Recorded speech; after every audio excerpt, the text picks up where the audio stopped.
Fala galera, dentro de um padrão de normalidade, quando o óvulo da sua mãe foi fecundado pelo espermatozoide do seu pai, aquela célula inicial, que era você, possuía 46 cromossomos, 23 herdados da sua mãe, 23 herdados do seu pai. Tudo organizado na forma de pares, formando um totalzinho de 46 cromossomos. Esses 46 cromossomos que constituíam seu genoma, eles continham 3 bilhões de letras, ou mais ou menos 1,5 terabytes de informação. Se você preferir pensar de um modo mais visual, tenta enxergar o seguinte: o núcleo daquela célula, daquela primeira célula que formaria você, ela tinha o mesmo tanto de informação que 2.000 livros de 500 páginas cada um. Quando o projeto Genoma Humano foi finalizado em 2003, a gente descobriu que só 2% de todos esses livros eram utilizados para poder produzir proteínas. Em termos moleculares, as proteínas são os tijolos que constituem a pessoa que você é. E a produção de proteínas, ela é condicionada nos seus genes, é programada lá. Ao todo, a gente tem uns 20.000 genes que trabalham codificando proteínas. Os 98% restante do nosso genoma parece não possuir qualquer função ou possui alguma função que a gente não foi capaz de detectar ainda pelos métodos científicos atualmente disponíveis. Muito bem. No momento em que os 23 cromossomos do seu pai se juntaram aos 23 cromossomos da sua mãe, dentro do óvulo dela, você foi brindado com mais ou menos 60 mutações genéticas inéditas, novas ou inéditas. Essa é a média de mutações genéticas que cada pessoa que nasce traz em si, mais ou menos 60 novidades. Considerando o tamanho da população mundial atual, dá para dizer que existem neste momento um universo de 420 bilhões de variações genéticas que não existiam nas gerações passadas. Então, quanto mais pessoas existem no mundo, mais algumas variações e novidades genéticas vão se tornar comuns. No meio dos cromossomos que você recebeu do seu pai e da sua mãe, 2 deles determinaram seu sexo biológico, os cromossomos X e Y. Os homens possuem uma configuração 46XY, um X da mãe, um Y do pai, e as mulheres possuem uma configuração 46XX, um X da mãe, um X do pai. Apesar dessa aparente simplicidade, os cromossomos sexuais também podem apresentar algumas novidades de lançamento. Por exemplo, já foram descritas 16 configurações diferentes para os cromossomos sexuais. A configuração 46XX para mulheres e a configuração 46XY para homens é a forma mais comum. Essa é a forma que está presente em 99,8% das pessoas, mas ela não é a única. A forma 47XXY, por exemplo, corresponde a um homem com síndrome de Klinefelter. E a síndrome de Klinefelter afeta mais ou menos 1 a cada 1.000 homens no mundo todo. Em 1804, nós éramos cerca de 1 bilhão de seres humanos na Terra. Em 2018, a gente alcançou a marca de 7 bilhões de viventes. Isso significa que algumas configurações genéticas, como a síndrome de Klinefelter, se tornaram pelo menos 7 vezes mais comuns, porque a população aumentou 7 vezes. Além de se tornar mais comum, o conhecimento científico permitiu que a gente identificasse com mais clareza o que exatamente é uma pessoa com síndrome de Klinefelter. Até porque as bases genéticas da síndrome de Klinefelter só foram identificadas oficialmente em 1959. E o mesmo raciocínio de frequência e reconhecimento das variações genéticas se aplicam a outras situações. De um modo bem generalista, os genes condicionam mais ou menos 50% do nosso comportamento. E uma vez que existem bilhões de variações genéticas a cada nova geração, surgem bilhões de novidades a cada nova geração, é de se esperar que alguns comportamentos acabem se tornando mais comuns no dia a dia.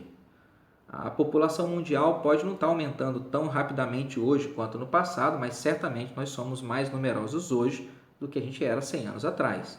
Mais exatamente, existem 4 vezes mais seres humanos no planeta em 2018 que em 1918. Então, mais pessoas, mais variações genéticas, mais comportamentos. Vamos supor que um determinado comportamento está presente em 10% dos seres humanos. O aumento do número de pessoas no planeta, isoladamente, já seria suficiente para que esse comportamento entrasse no seu radar em algum momento. Uma hora ou outra, com o número imenso de pessoas que tem no mundo, você ia acabar esbarrando em alguém que faz parte daqueles 10% que tem um certo comportamento. Agora soma isso 4 coisas. A hiperconectividade proporcionada pela internet, o consequencialismo moral, que nasceu no iluminismo no século XVII, o ceticismo, que foi plantado e disseminado por Nietzsche no século XIX, e o relativismo moral, que foi desencadeado pelo subjetivismo na era pós-moderna, no século XX. Basta fazer a soma desses temperinhos aí e você vai perceber que as variações genéticas e comportamentais, elas não se tornaram só mais numerosas, elas se tornaram mais visíveis no dia a dia. Um dos comportamentos tornados mais visíveis, mais na cara nos últimos 100 anos, foi a sexualidade não heteronormativa. Mais ou menos 10% dos seres humanos têm um comportamento sexual não heteronormativo. Mais ou menos dá para falar que 1 em cada 10 pessoas tem atração e faz sexo com pessoas do mesmo sexo. Uma pessoa pode até se interessar por pessoas de ambos os sexos, mas isso significa que o comportamento dessa pessoa é não heteronormativo. Ela não tem um interesse exclusivo por pessoas do sexo oposto. Ter interesse sexual exclusivo por pessoas do sexo oposto é o que torna você heteronormativo. Ter interesse sexual que pega pessoas do seu sexo e do sexo oposto, ter interesse sexual exclusivo por pessoas de todos os sexos, não tem interesse sexual exclusivo nenhum, isso, ser atraído por pessoas de ambos os sexos, é o que torna você não heteronormativo.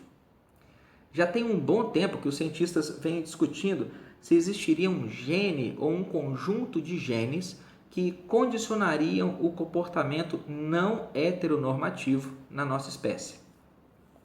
Será que no universo dos 2.000 livros de 500 páginas que estão guardados em cada uma das nossas células, será que estaria aí a resposta por que algumas pessoas têm interesse sexual por pessoas do mesmo sexo? Até aqui, as evidências mostram que a genética responde por 35% do comportamento homossexual masculino e por 16% do comportamento homossexual feminino. Em ambos os sexos, o restante da sexualidade depende de orientações do contexto familiar, da exposição a certos estímulos sociais e culturais e da particularidade da vivência da própria sexualidade, cada pessoa. Falar que existe um gene gay é reduzir um comportamento humano incrivelmente complexo a uma simplicidade de doer. Mas o comportamento gay existe. E desde que ele seja a manifestação da sexualidade de um indivíduo que não está fazendo mal a qualquer pessoa ou a propriedade de terceiros, esse comportamento, sem dúvida alguma, é legítimo e deve ser tolerado. Entretanto, tem uma diferença enorme entre aceitar a homossexualidade como legítima e criar privilégios para ela. Se todo mundo é igual perante a lei, não interessa sua cor, sua religião, o time para o qual você torce ou com qual adulto você vai voluntariamente para a cama. Se a lei é igual para todos, então não interessa seu gosto. Infelizmente, das várias paranoias que a sociedade resolveu entrar, tem essa de dizer que de alguma forma a sexualidade não heteronormativa deve ser tratada de um modo diferente pela lei. Ela merece alguns privilégios que não são extensivos para as outras pessoas. E o grande movimento em prol desses direitos exclusivos para as pessoas com uma sexualidade não heteronormativa atende pelo nome de ideologia de gênero. Em termos acadêmicos, a premissa da ideologia de gênero é a desconstrução dos papéis de gêneros tradicionais. O que ela propõe, na realidade, é que não existe essa distinção binária entre homens e mulheres. Tudo isso seria só uma construção cultural e não teria coisa alguma a ver com biologia ou genética. Em termos práticos, a ideologia de gênero é só a ponta do iceberg de uma noção completamente delirante de que a sua identidade civil corresponde ao modo como você se sente, e não exatamente a quem você é de fato ou da configuração genética que você herdou dos seus pais. Por exemplo, você nasceu homem, mas se interessa por homens, então você pode se identificar civilmente como uma mulher. Ou você nasceu uma mulher, mas se interessa por mulheres, então você pode se identificar civilmente como um homem. Os desdobramentos dessa alucinação da ideologia de gênero no mundo real têm umas consequências caóticas. Homens que se identificam como mulher podem exigir mudar de nome e de gênero na carteira de identidade, por exemplo. E eles podem exigir o direito de frequentar banheiros femininos ou de participar de competições esportivas na categoria das mulheres. Afinal, se eles se identificam como mulheres, a sociedade como um todo, tem que aceitar que eles são mulheres, ainda que os genes deles digam uma coisa completamente diferente disso. Mas o gênero biológico, ele não trata só de hormônios ou da aparência da genitália. Quando a gente fala cientificamente de gênero, a gente está falando de uma programação genética para características que estão impressas nos seus ossos, nos seus músculos, na força dos tendões, na capacidade cardiopulmonar, na tolerância à dor e em cada uma dos 32,7 trilhões de células que você tem. Não existe uma terapia hormonal ou uma cirurgia de redefinição de sexo que seja capaz de mudar essa programação. Essa programação foi configurada no momento em que o óvulo da sua mãe juntou com o espermatozoide do seu pai. E, por enquanto, alterar completamente essa programação está além da capacidade da ciência. Se a gente aceitar que a ideologia de gênero está certa, então a gente tem que aceitar que a percepção de um indivíduo sobre si mesmo, ele tem preferência sobre qualquer norma da natureza, da biologia ou até mesmo do tempo. A gente tem que aceitar que as emoções de uma pessoa podem determinar o modo como a lei, a sociedade ou o Estado vão tratar essa pessoa. A sequência de problemas que vem daí é surreal. Por exemplo, novamente, vamos considerar uma mulher que de alguma maneira se tornou um homem. Geneticamente, biologicamente, fisiologicamente e na maior parte da anatomia dela, ela continua sendo uma mulher. Mas ela vai poder exigir que o nome dela e os documentos dela sejam alterados para o sexo masculino. Em alguns casos, ela não vai precisar nem fazer cirurgia ou terapia de reposição hormonal, nada. Para comprovar a nova identidade psicossocial dela, ela não vai precisar de laudos médicos ou de exames de psicólogos. Não, a única evidência exigida é que ela se autodeclare homem. O Superior Tribunal de Justiça, o STJ, vem autorizando a modificação do nome que consta no registro civil, além da autorização do sexo, mesmo para as pessoas que não se submeteram a qualquer procedimento. Além disso, essa averbação deve constar apenas no livro do cartório. Segundo o entendimento do STJ, deve-se vedar qualquer menção à troca nas certidões do registro público, sob pena de tornar a situação constrangedora e discriminatória. Em fevereiro de 2018, o STF, o Superior Tribunal Federal, também decidiu por unanimidade que os transexuais têm direito à correção de nome e de gênero nos documentos de registro civil, mesmo sem a realização de cirurgia de mudança de sexo.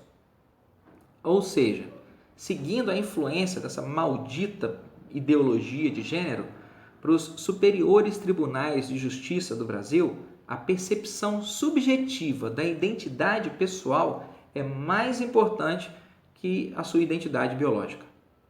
Pois bem, quando uma mulher muda o seu registro civil para o sexo masculino, como é que vai funcionar na hora que ela for tirar um passaporte? Será que a Polícia Federal vai negar a emissão do documento porque ela não apresentou o certificado de reservista, que é um documento exigido para todos os homens que dão entrada para receber um passaporte? Vamos supor que essa mulher, que se identifica como homem e tem registro civil de identidade masculina e age socialmente em papéis masculinos, vamos dizer que ela resolve engravidar. Ela vai ter direito à licença maternidade? Se uma mulher que se identifica como um homem tem direito a 120 dias de afastamento remunerado do trabalho para ter um filho, um homem que se identifica como uma mulher e contrata uma barriga de aluguel para gerar um filho dele, ele pode exigir o mesmo? Vão além. Para se aposentar, as mulheres têm que ter no mínimo 60 anos de idade e os homens têm que ter no mínimo 65 anos de idade. Uma mulher que mudou a sua identidade para homem, ela pode se aposentar aos 60 como uma mulher ou ela vai ter que esperar aos 65 como homem? E um homem que mudou sua identidade para mulher, ele agora tem o direito de se aposentar aos 60 anos de idade? Ele é mulher. Ou ele vai ter que esperar completar os 65 anos? Vamos recordar. Quando a gente admite que a ideologia de gênero está certa, então a gente admite que a percepção de uma pessoa sobre a realidade tem prioridade sobre a realidade em si. O que vale é como eu me percebo, não como as coisas são. Afinal de contas, uma pessoa pode mudar o sexo no registro civil, mesmo que cada célula dela diga o contrário do que ela está afirmando. O que impediria a gente de estender essa dinâmica? Vamos tornar a dinâmica mais extensa, mais inclusiva? Se é permitido mudar o sexo na carteira de identidade, por que seria proibido mudar a data de nascimento, por exemplo? A data de nascimento ela é tão factual e biológica quanto o sexo. Para fazer justiça, a gente não pode ser discricionário. Quem pode mudar o sexo tem que ter o direito de mudar a data de nascimento também. Então, um homem de 52 anos pode se identificar com uma mulher se um homem de 52 anos pode se identificar como uma mulher. Isso é ok. Por que ele não pode se identificar, então, com uma menininha de 6 anos de idade e exigir que o nome dele seja inserido no Cadastro Nacional de Adoção? Se você acha isso um absurdo, um cara de 56 anos vai dizer que é uma menininha de 6? Se você acha que isso é um absurdo, foi exatamente isso que aconteceu em 2015 em Toronto, no Canadá. Dá uma pesquisada na internet que você vai ver. E tem mais, pensa só. De acordo com a premissa implícita na ideologia de gênero, como quem troca de identidade sexual deveria também ter o direito de trocar a data de nascimento, você poderia ir ao cartório e dizer que você, um homem, se percebe como uma mulher de 75 anos de idade, ou que você, mulher, se percebe como um homem de 70 anos de idade. E você poderia exigir que o INSS comece a pagar imediatamente a sua aposentadoria. E você também poderia começar a exigir lugares exclusivos nos estacionamentos e nas filas dos bancos, por exemplo. Se não interessa, se você não nasceu mulher, o que interessa é que você se percebe como mulher. E a sociedade tem a obrigação de lhe oferecer os direitos que correspondem a esse gênero, certo? É isso que a ideologia de gênero fala. Então, não interessa se você tem 75 anos de idade ou não. O que interessa é se você se percebe como alguém de 75 anos de idade. E agora a sociedade tem a obrigação de lhe oferecer os direitos que correspondem a um idoso. Por que não? Se a gente pode mudar o sexo no registro civil, e se isso é um direito que a sociedade deve ao cidadão, se esse é o modo correto como a gente tem que agir para não demonstrar preconceito ou opressão, então por que a gente não pode mudar a nossa nacionalidade, por exemplo? Novamente, a nacionalidade é um dado tão factual e biológico quanto o sexo ou a data de nascimento, que consta lá no seu registro. Se a ideologia de gênero está certa, com que argumento a gente poderia impedir alguém de trocar a sua nacionalidade nos documentos? Um brasileiro poderia ir no cartório amanhã e falar: olha, eu me percebo como uma mulher, mas uma mulher australiana.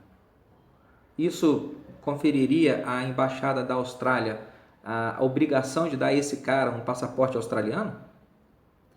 Se a ideologia de gênero está certa, e o que vale nos termos da lei é como você se percebe ser e não aquilo que está impresso nos seus genes, por que você deveria negar a alguém o direito de se identificar como negro, ou branco, ou cego, ou portador de limitações físicas, ainda que essa pessoa não seja biologicamente negra, ou branca, ou cega, ou portadora de limitações físicas? Se uma pessoa branca se percebe como negra, ela pode exigir que essa alteração conste nos registros legais de identidade dela? Segundo a filosofia por trás da ideologia de gênero, negar isso seria oprimir essa pessoa dentro de padrões que a sociedade fascista determinou para ela, impedindo ela de expressar livremente as expressões que ela tem sobre si mesma. Então, a mulher branca, ela pode, de repente, ela não decide se identificar como homem. Ela vai no cartório e fala: eu quero que mude meu registro e eu me identifico como mulher negra. Seria legítimo alterar o registro dela? Como a gente vive numa sociedade cheia de privilégios travestidos de direitos, que garante, por exemplo, cotas para a população negra, como uma compensação de uma suposta dívida histórica dos brancos, essa mulher branca, que agora se identifica como negra, ela poderia acessar esses privilégios que são restritos à população afrodescendente? Ela poderia fazer valer a Lei 12.990 de 2014, que garante uma porcentagem das vagas dos concursos públicos para negros e pardos. Isso seria ok? Ou mesmo, vamos dizer, uma mulher, ela é de uma família rica e próspera, mas ela resolveu não se identificar como homem, ela resolveu se identificar como uma mulher mesmo, só que pobre. Se uma mulher vivendo em um corpo fisiologicamente feminino, construído por genes femininos, se ela tem o direito de se identificar como homem, que argumento que a gente pode exigir para impedir que outra mulher, vivendo numa casa economicamente luxuosa, tendo pais de classe alta, por que a gente pode impedir, com que argumento a gente vai impedir essa mulher de se identificar como pobre? Se a gente permite que alguém mude o registro civil de sexo só porque ela acredita no sexo errado, seria correto impedir que alguém declare pertencer a outra classe econômica que não aquela a qual ela pertence? Se a sociedade não opressora realmente for agir com justiça, a gente deveria permitir que as pessoas também declarassem sua classe social de acordo com a sua própria percepção. E uma pessoa muito rica teria todo o direito do mundo de exigir para si vagas em universidade por meio das cotas do SISU, por exemplo. E se isso não funcionasse, mas ainda seguindo a premissa da ideologia de gênero, essa pessoa poderia se identificar como indígena, ou quilombola, ou portadora de alguma deficiência física. Afinal, pela ideologia de gênero, o que vale é como você se percebe, certo? Mas olha só, e que tal, essa é boa, e que tal você se identificar como um animal fora da espécie humana? De repente, você se identifica como uma mulher ou um homem como um gato, né? Você se identifica como um gato preso no corpo de um humano. Não seria opressora e fascista a sociedade negar a você o direito de se identificar como um gato? E uma vez que você é livre para escolher qualquer animal, que tal escolher algum entre as mais de 1.000 espécies declaradas ameaçadas de extinção no Brasil? Assim que você se identificasse como uma dessas espécies, você poderia exigir do Ministério do Meio Ambiente que doasse a você uma extensa área exclusiva e protegida para você levar a sua existência rara. Mas aqui eu fico com a dúvida, se uma pessoa que se identifica como uma capivara, se ela sofreu uma agressão, ela vai ser amparada pelo Código Penal ou pela Lei de Crimes Ambientais? Todos os desdobramentos teóricos e práticos que acompanham a onda da ideologia de gênero, eles são assim, eles beiram a surrealidade. As alterações dos cromossomos sexuais acontecem em 1 a cada 500 pessoas. O padrão sexual não heteronormativo ocorre em 1 a cada 10 pessoas. Ou seja, a esmagadora maioria das pessoas que opta por uma sexualidade não heteronormativa não está fazendo isso por pressões genéticas. Na maior parte dos casos, a opção por uma ou outra sexualidade deriva de experiências do mundo exterior. A vivência da sexualidade, não o gênero biológico do indivíduo, mas a forma como ele vivencia o sexo, é em grande parte um construto sociocultural. Não é genético nem biológico, é um construto sociocultural. Pelo menos é o que as evidências mostram, evidências científicas mostram até aqui. Então, garantir que crianças e adolescentes desenvolvam sua sexualidade com orientações sensatas, equilibradas, que eles descubram sua sexualidade voluntariamente de modo responsável e livre de preconceitos, é ok. Permitir que pessoas adultas vivenciem sua sexualidade também voluntariamente, livres de preconceitos, sim, essa deve ser a meta que qualquer sociedade que queira se considerar humanista ou desenvolvida deve ter. Mas, brother, daí a você acreditar que a expressão da sua sexualidade traz consigo o direito de condicionar civilmente a identidade de gênero de um indivíduo perante a lei ou Estado, é abrir a caixa de Pandora para um mundo muito, muito louco, que é mais ou menos o mundo louco que a gente vive hoje em dia. Mas esse mundo ainda tem um jeito. O caminho para dar um jeito nessa loucura não passa por doutrinações ideológicas, não passa por discursos carentes de vitimização contra o sistema opressor ou por ceder espaço às pessoas que querem vantagens e privilégios absurdos, ainda que elas tentem chamar essas vantagens e esses privilégios absurdos de direito. O universo não existe para satisfazer todas as suas vontades. Quem vive nessa ilusão de que o universo está aí para poder satisfazer os seus desejos de criança, quem vive nisso abre mão de qualquer chance de razão e lógica. O caminho para um mundo mais lúcido, o caminho para um mundo com mais justiça, mais equilíbrio, ele passa pelo conhecimento e pela ciência. E, acima de tudo, o caminho para esse mundo passa pelo emprego do bom senso. E é só disso que a gente precisa para dar certo como espécie. Bom senso. E é exatamente isso que a ideologia de gênero tenta eliminar. Um abraço, gente boa.